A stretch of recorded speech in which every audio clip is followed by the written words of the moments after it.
Hi, I'm Dr. Bertice Berry, and I want to tell you a story. I had this dress on yesterday, and when I took it off, I looked at it and I said, I'm going to wear you again tomorrow. The minute I said it, I thought of my son, Jabril. My son, when he was about 8 years old, he wore one day a black shirt and black pants. Now, he would lay out his clothes and press them down with his hand, and he would look at them, and then he would put them on. He'd tuck his shirt in, and we'd be like, come on, Jabril, let's go. And he'd go, make sure everything was tucked just right. Well, that day when he wore that black shirt and black pants, the next day I noticed he laid it out again.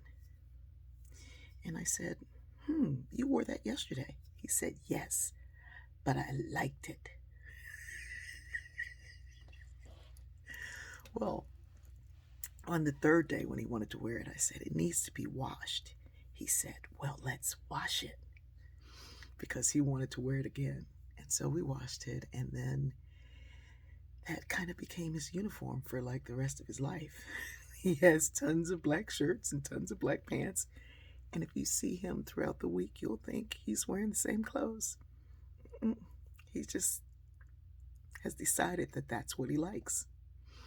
There are lots of folks who do that. Steve Jobs comes to mind. Barack Obama, former President Barack Obama, had several clothes, several of the same things that he would wear again and again. Back when I would buy clothes, if I liked something a lot, I would always get two of them because I knew I was going to wear one of them out, and I liked wearing it, so I'd wear it often. Um, this is less about people who like to wear the same thing, and they say they're people who are smart and they want to spend less time on deciding what to pick out or whatever, minimalist or whatever. And for me, it's more about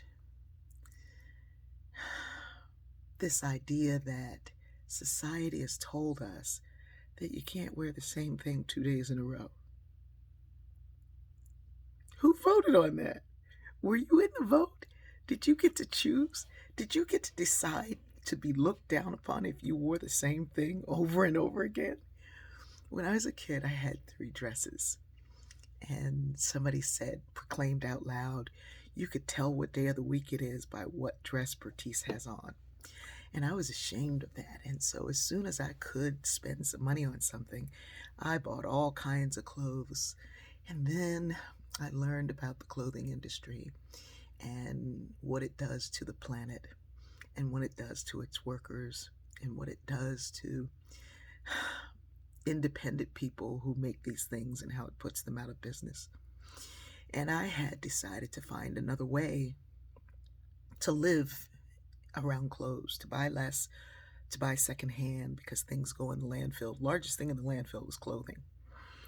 And so I decided to do that, and I was doing that. I would get something from a secondhand store, and I would tailor it a different way or remake it some other way, design it some other way. I'd take it to my tailor, and I'd say, oh, I see this design. And she'd go, you're a designer. I didn't know how to sew. And then one day when something said make a dress, and I just made a dress out of nowhere. That first week I made 3 dresses, and I called my friends over and I gave my clothes away.